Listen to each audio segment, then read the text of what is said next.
Okay, got a beautiful afternoon in the Highlands, and I'm going to be out here playing with the Syma X23W, another nice little design from Syma, using their sort of stock transmitter, and I'll run through that in a minute. But let's have a quick look around the actual quad itself. Quite low profile, it's only 50mm from top to bottom, and it's their sort of usual styling now, but a little bit bigger than the other ones I've reviewed before. Really nice looking little quad. You've got FPV camera, and you can actually fly it on the transmitter, or you can fly it with a phone app, which is Syma's own one. And like I say, use that for FPV as well. It's got a whacking great area there with glass, but the actual lens is this little tiny bit just in here. So I'm not expecting huge guns off it, but it'll be nice as a starter quad, which I think is what it's designed for. Little Phillips screwdriver would strip the whole thing down should you ever need to, but honestly, you very rarely need to do anything with these. It's got built-in landing gear. Everything's all ready to roll, really. You've got prop guards on it as well. They're quite flexible, and the props are quite flexible as well, so I don't think you'd do any damage with this. It's not going to be an extremely powerful quad by any means. It's a proprietary battery. It's 500 milliamp hour, and it's single cell, and you've got a little battery release catch there. You simply press that and pull it out. If you try and put the battery in the wrong way, it just won't go in, so you can't possibly get it wrong. And then a charger that has got USB out on it that just clips onto there, and I'll show you that when we do the summary. When you plug it in, it doesn't go live. You've got an on-off switch here. Onto the transmitter itself. Now, the only thing it doesn't come with is 4 AA batteries that you need for the actual transmitter, so make sure you've got those, and then you're ready to fly, basically. Nice sort of Syma transmitter. They've been doing these for quite a while. Nice, sort of feels pretty good in the hand. And this one can fly either headless mode or ordinary mode. Ordinary is both of them are in mode 2, so basically this is your throttle, so we push this and the quad will ascend. Pull it down and the quad will descend. It's got altitude hold with it, so it will sit at a level once you release this stick here. If you want it to rotate, you push it to the right and it will rotate to the right. Push it to the left, it rotates to the left. That's called yawing with quads. And then if we move on to the direction stick, this makes the quad go forward, and when it's out of headless mode, forward is where the camera is pointing, basically. So whatever angle that camera's at, if I point it forward now, this is forward, so it's from the quad's position. That's called pitching back, and then you roll to the right and roll to the left, and again, that's depending on where it's facing. So it's facing that way and you roll right, it will come this way. If we go into headless mode, and we use this button here to go into headless mode, you simply hold it down for 2 or 3 seconds. The transmitter gives loud beeps, and also the LEDs will start flashing. That means you're in headless mode, and that means that when we bind it up, and I'll show you how we do that in a second, whatever direction we're facing in, that is always forward, backwards, right and left, and it doesn't matter what orientation the quad's in. So when you pull it backwards, it will always come back towards you, right and left. So it's that setup, and that's why it's called headless, because there is no head in with it. There's the buttons on the top. You've got these 2 buttons, don't do anything at all. They're redundant on this particular model. This button here is your flip button, and you have to hold it in and choose the direction of flip. So go right, left, forward or backwards, and then the quad will do a complete inversion, so it literally just spin all the way around. The front one is for auto takeoff and auto land, so you press that, it'll prime the motors, pop up to about 1.5 meters, I think it will be, and then it will just sit there and just wait for instructions where to go. If there's a breeze or anything, and there's a tiny little bit in the garden, it will make it drift. So this hasn't got a position hold, it's just purely altitude hold. It's got 2 different rates. It starts in low rates always, and if we press this button, it will beep twice, and it's just a quick press this is, and that will beep twice and you'll get into high rates, and then press it again, it just goes back into low rates, just goes between the 2. If you need to set trim on this, you don't have any trim buttons. You know, Syma have sort of smartened the whole thing up so you don't have trim buttons. All you have to do is hold this button in, and then you can set your trims any way that you need to. There's loads of videos out there about if you need to set trims. I would always calibrate it first of all, and that's what I'm going to show you next. So okay, so I'm going to pop my phone into the holder, and you can either fly it with or without the clip on. If you're new to flying, I do suggest you just fly it. Don't worry about the phone, don't worry about recording anything, just learn how to fly. Concentrate on that, and then you can get into the FPV and all the other toys that we get to play with when we fly quads. I'm going to turn the transmitter on first of all. We do get a little red LED flashing in there, and then I'm going to turn the actual quad on. And I don't know if you're able to pick that up. You've got flashing LEDs. You've got green ones at the back and red ones at the front. And then to bind it we go up and down, and that now binds these two together, so we're now ready to fly. And the LEDs have gone nice and solid now, so that means we're done. When I was saying about setting the trim and everything, what I would do first of all if it starts drifting anywhere, and if you've got a breeze like it's just coming through here, it's very difficult to set it up. That's purely the breeze that's making that move. You have to be totally in no wind at all, or flying it indoors. If you want to calibrate it, I'm just going to come around here so I can just throw my shadow over it. Hopefully you'll be able to see. There we go. If I pull these two sticks down and to the right, you get flashing LEDs, and that means that we're calibrating the gyro.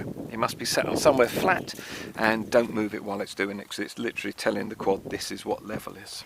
To activate the FPV, what the quad's done is set up a Wi-Fi hotspot, so you won't use up any of your data roaming or anything else. You don't need to be near any other Wi-Fi hotspot, and we just go into your Wi-Fi settings, and then just log on to it. So it's FPV Wi-Fi, and it'll have a number behind it. Simply go onto that one, it will check, and it usually buzzes and tells you that there's no internet access. Once we're actually bound to it, we can then, there we go, just like that one, you can get rid of that and then go into the Syma Go app, which works on either Apple or Android, no problem at all. And then we're going to go into start. If you want, and there we are, we're live, so that's really nice and quick. If you want to, if we're flying it on the transmitter, I wouldn't bother with having the controls for the actual app itself. You simply turn them off here, you access the menu, and just simply press those, and that just turns them off. You start and stop the video here, and you can take still photographs by pressing this one here. So I'm going to start the video as well. Like I say, you can auto take off, auto land, or you can just pull the two sticks into the middle, and that will start the motors and also stop the motors. And we're all ready to go. There we go, so I took that off, and as you can see, it's just catching a tiny bit of breeze. Oh no, it's managed to hold still. It's really, yeah, nice and gentle flyer. Hey, the FPV is pretty good as well. So this is in low rates, like I say, it always starts in low rates. So that's in low, and then I've clicked it up into high rates. Well, it's not too bad in high. Yeah, that's pretty good actually. And I usually expect about 30 meters off FPV. Oh, we're just about 50 meters there, so just to prove me wrong. Wow, that is pretty good actually. That isn't bad, to be honest. And the range, well, we just went, I would say we're just over 80 meters there, no problem at all on it, so that was good. Nice, that is a nice little fly. Brilliant if you're new to flying, absolutely superb. So you can do your selfies and all that sort of thing with it. That sort of thing is what it's aimed at, I would imagine. So just going to stop that for a second, and I'm just going to take a selfie. That breeze is just catching that there, so let's just bring that back in. There we go. And just to check that is the breeze, there we go. Yeah, it's still going in the same direction, so it's definitely the breeze that's catching that. So we can do flips with it as well, so we simply just press this button here, as I said, and then just choose a direction of flip. Let me just bring that in a bit closer for you. So I'm just holding the button down, there we go.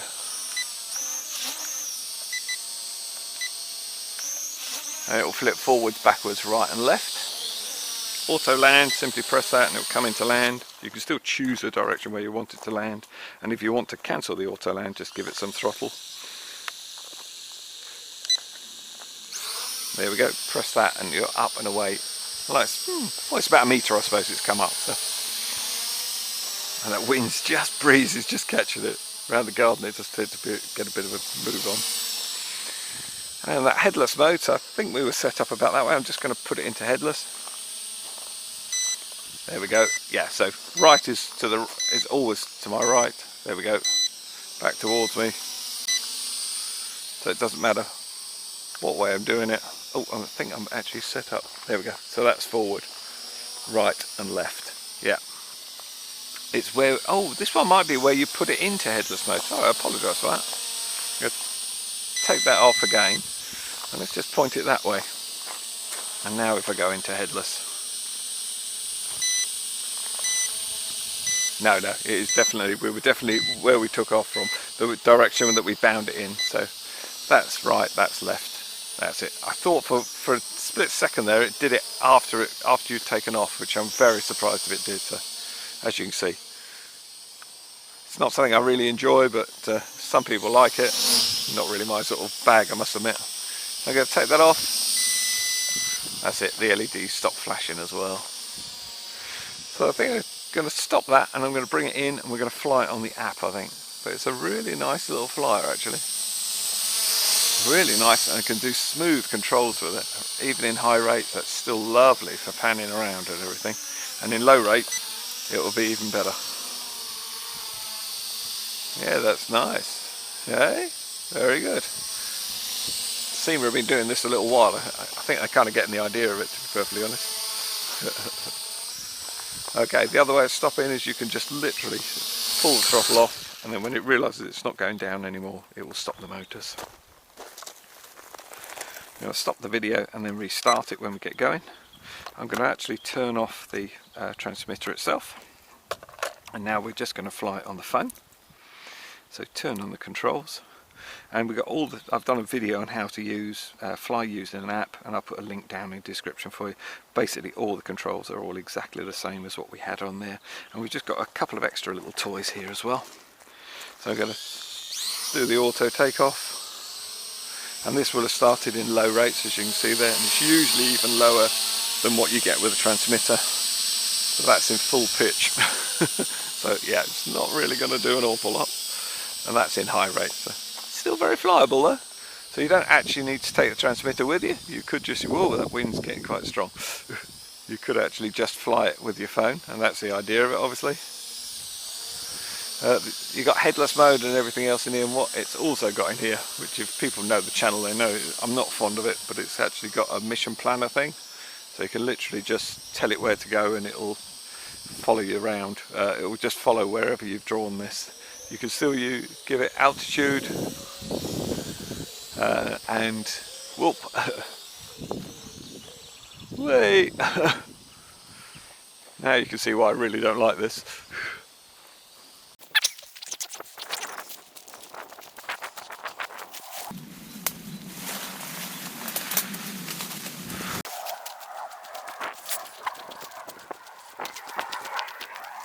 So apart from the fact that it just got caught in the breeze and hit the tree there, there's another reason I don't like this, is if I actually draw it, it's obviously not moving, but it gives the illusion that it's going around wherever you've planned it, wherever you put the sort of mission planner to or the path. I just don't like it. It's just really not my thing, I must admit. So, but I'm sure some people do and found a use for it. I just never ever have, to be honest. So after a crash, you should also always calibrate it. Simply press this one here, get flashing LEDs. Well, you did, honestly. So that just calibrates the gyro, because if you've had a crash or something, it can offset it slightly. You can also fly this on the gyro of your phone, and I'll show you how we do that as well. I'm going to pop it up into high rates, because that wind really is picking up a wee bit. You simply use this one here, and then if I tilt the phone, it goes whatever, so it rolls to the right, comes back towards me, and all the controls are not, you know, point to the compass. You can just have it any angle you like, sort of thing. Just start that video again. So I can still control everything with it, and what I do with the grandkids, I tell them to turn in the direction of what the quad's turning in, and they get on with it really well actually. It's they quite like it as a control function. I must admit it's a bit, when you give it a tiny bit of stick input, let's just turn that off, it's quite twitchy on the it wasn't like that with the transmitter, but it certainly is with the app, that's for sure. So if I just give a tiny bit, as you can see there, oh, it is sort of controllable, but it suddenly stops, you see? Maybe just pop that into low rates. Yeah, even in low rates it's got a start point. It's not particularly uncommon, I must admit. I've had quite a few quads that will do that. But it's nice and smooth to fly. And just quickly see how far what we do on range. Well, I say, yeah, that's pretty good actually.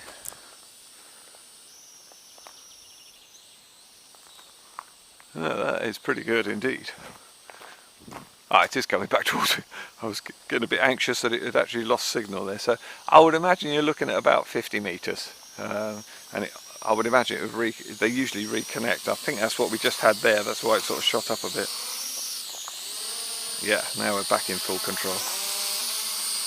But yeah, nice little flyer. It is a nice flyer actually. And those prop guards are pretty safe as well.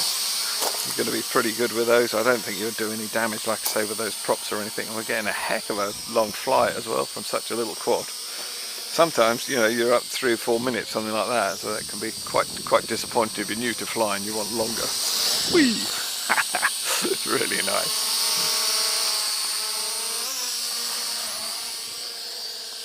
And we've got headless mode with this one as well. In this, so forwards always away from me now. There we go. So even though the quad looks as though it's going sideways, it's actually that's forward away from me, and that's exactly what headless is doing. Got the flashing LEDs as well to warn us that it's in headless, and also you'll get flashing LEDs when the battery's running down, and it still isn't running down. That is incredible. That is pretty good actually. Really nice.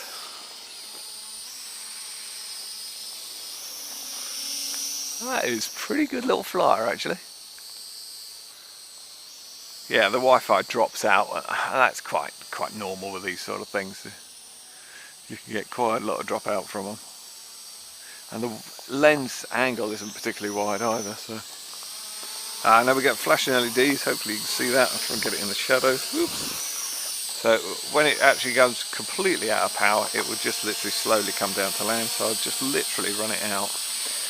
Some people recommend you don't do that, but honestly I've never had a problem with a quad that you don't exhaust the battery that much, because it's because of the power it's using to run all those props and to keep it in the air. You really don't. There we go. So I'm still giving that throttle. There we go, full throttle, and it just literally plummets down. That's a nice little flyer actually. Okay, so what am I thinking of it? Well, I enjoyed flying it. It's a really nice little flyer. Obviously aimed at beginners. It's not very fast, but it does a good job actually of the actual flight characteristics. I liked it. I preferred it flying it with the transmitter than I did with the app, but you'd expect that because you've got, you know, the sticks here are quite nice, and also it was more control when you actually put a little bit of yaw on or turn. It went nice and smooth. With the app it had a little bit of a kickstart, and then when you stopped it sort of stopped abruptly.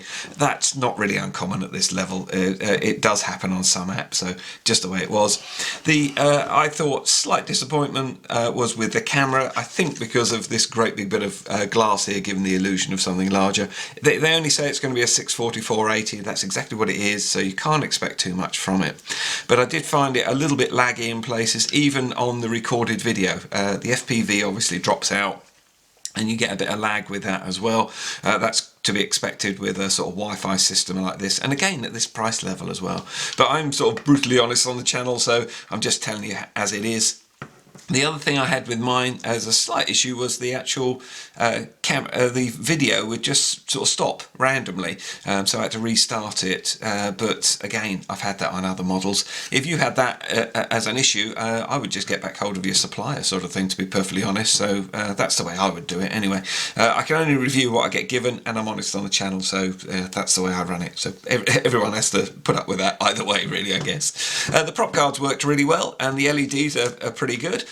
Even under the studio lights you'll sort of see there's a little bit of light going on there. There we go. Yeah, they're quite nice and bright actually, and you can see them on a viciously bright day. No, you're not going to see them, are you? Because it's just not going to work like that. There is obviously a model that will be coming out, or has already come out, which will take a micro SD card in there. The slot's already there, but there's no actual connections in there. And as I said, you've got the battery bay.